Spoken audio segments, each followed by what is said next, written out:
Fifth gold coin, rear view mirror. On July the 4th, 1952, Florence Chadwick was on her way to becoming the first woman to swim the Catalina Channel. She had already conquered the English Channel. The world was watching. Chadwick fought the dense fog, bone-chilling cold, and many times the sharks.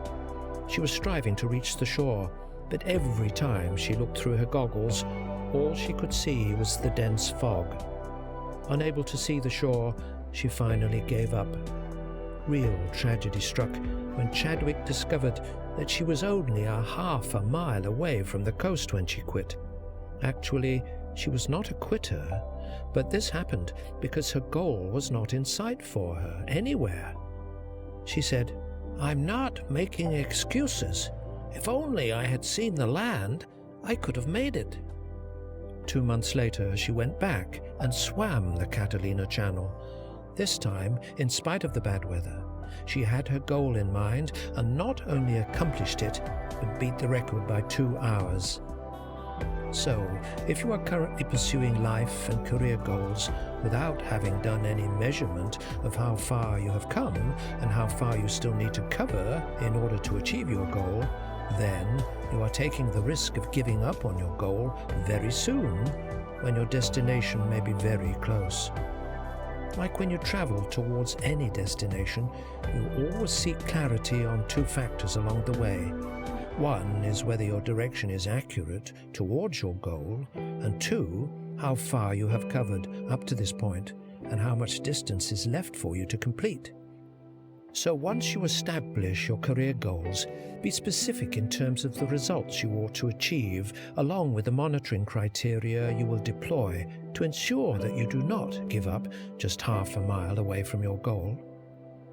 One morning, I was stuck in heavy traffic due to an accident on the highway, and I observed a traffic control officer trying to direct traffic out of this congested area. As each car would pass, he repeated something to each driver. As I passed him, I heard him say, "Don't stop, keep moving." This statement was electrifying because it had a whole lot of life philosophy embedded in it. Irrespective of what one achieves in life or what one has lost in life, this is a continuous journey, and there is no stopping in between. The events which we face during this journey are just meant to be for us to learn lessons in order to make much better decisions ahead. So if you have achieved something worthwhile in terms of promotions, business contracts, degrees, etc., then enjoy it, but never stop there, because what you have achieved, many others have also achieved the same or better. So there is no question of stopping at this point for an extended period of time. This is the time where you need to focus on pushing your limits. You might have heard the phrase, "Think outside the box." Take my advice. You actually do not need to think outside the box. Rather, just keep on pushing those walls of the box around you. The results will surely surprise you. Similarly, if you have experienced tragedies in your life related to your job, loss of business, failure of any kind, or setbacks in your relationships, you certainly do not need to stop there.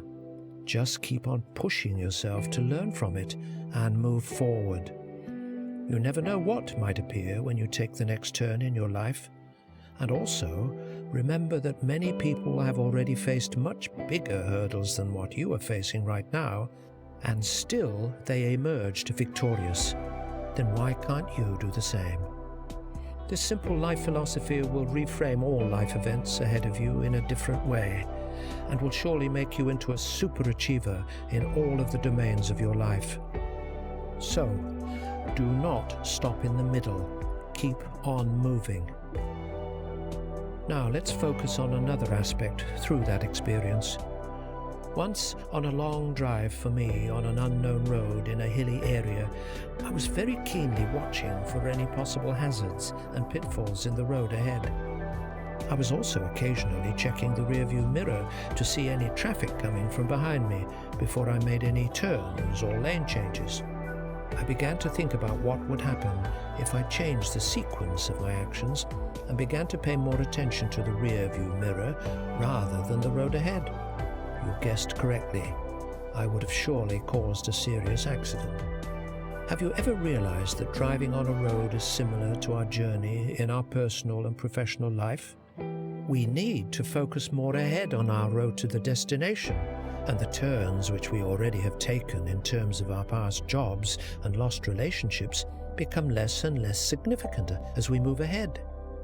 But the dilemma is that although many people do not dare to drive while only looking at the rear-view mirror of their car, they are willing to live their entire life in that way. Don't you think that these people are the biggest roadblock for themselves?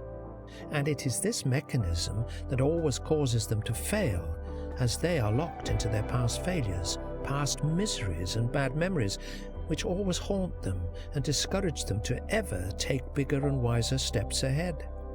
You can spot such people easily around you, as they are the ones who always have their eyes glued to the rear-view mirror, their past, during their life journey.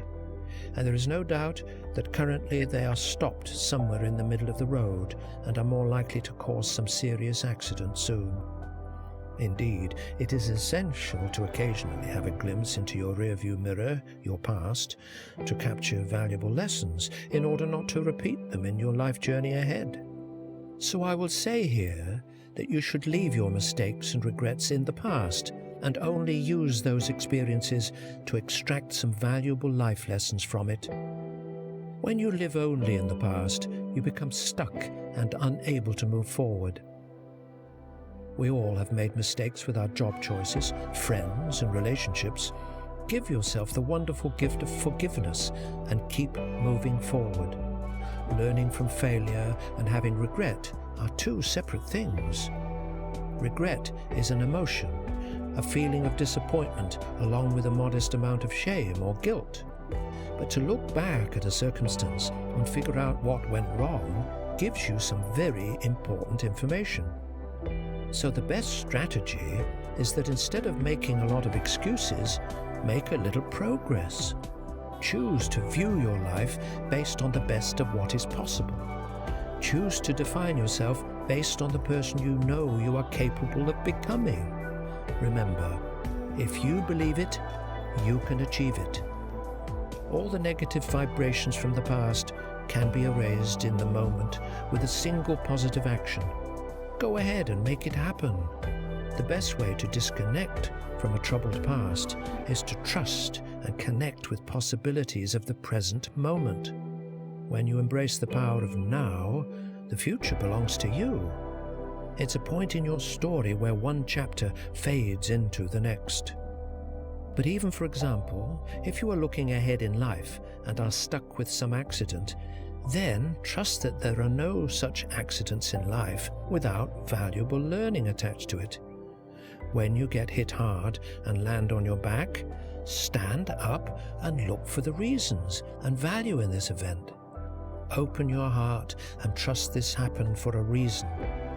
Perhaps it was to test your determination or to alert you to the fact that you were on the wrong path. Either way, trust that the experience is happening for a reason and be open to making adjustments in order to keep moving forward. To get up and keep moving forward, knowing there may be more pain ahead, is a test of your determination and resolve.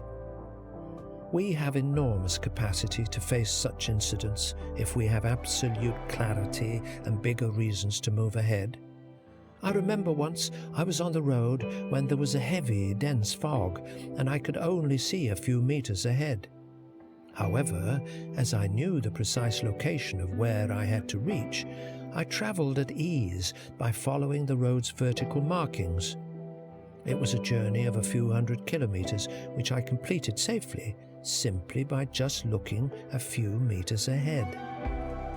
So it is not essential to see the total stretch of the journey ahead, rather just to ensure that your direction is correct and that there is visibility for a few meters ahead. Again, remember, you are reaching the destination by looking ahead. What if the road leading to your destination or goal is closed ahead? What will you do? surely you will search for another road or a way out to continue the journey ahead. But the dilemma is that many people simply prefer to stop and get hooked on wishful thinking that one day everything will be all right when they come across roadblocks in their life. Unfortunately, there is no one day in the days of the week. Another lesson I extracted from this experience was that if we are very precise about our destination, the whole journey becomes easy. As you know, specific goals give you specific results, and vague goals give you vague results.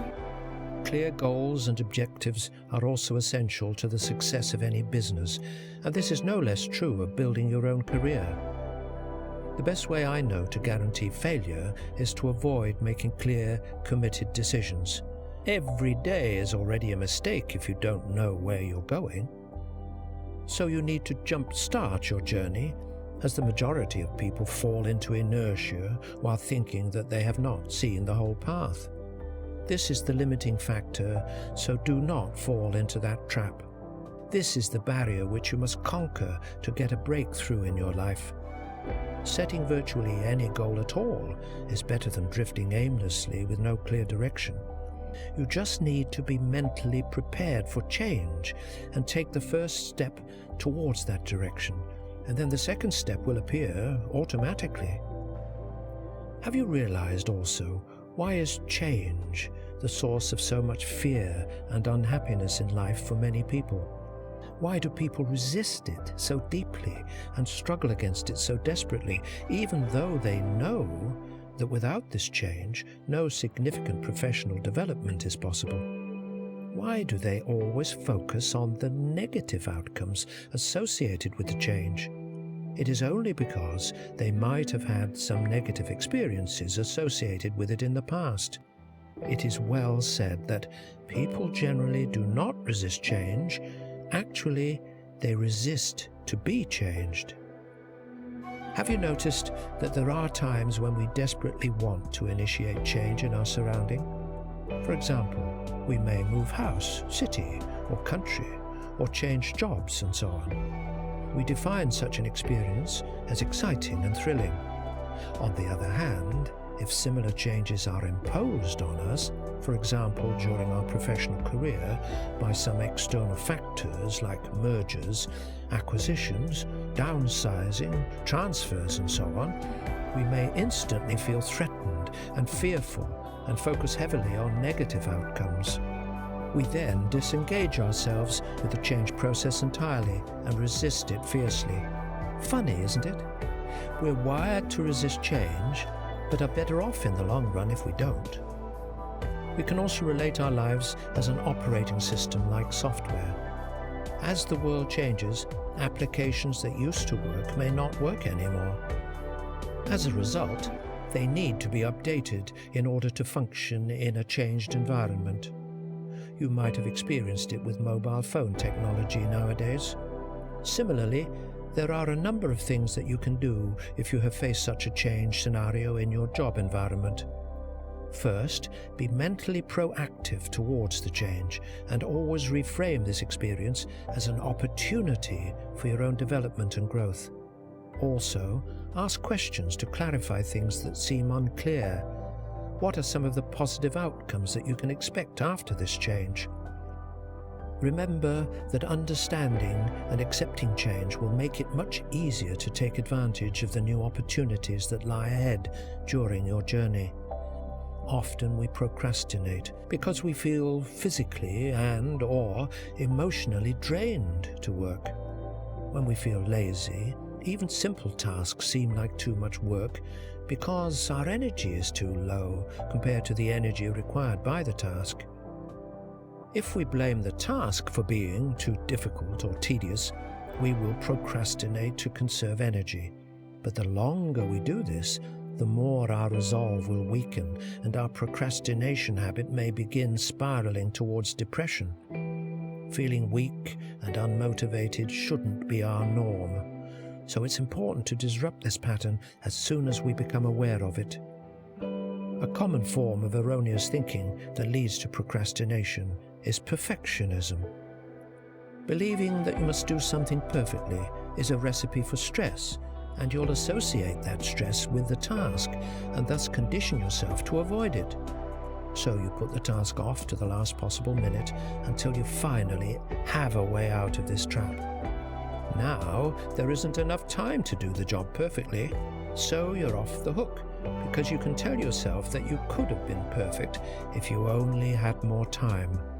But if you have no specific deadline for a task, perfectionism can cause you to delay indefinitely.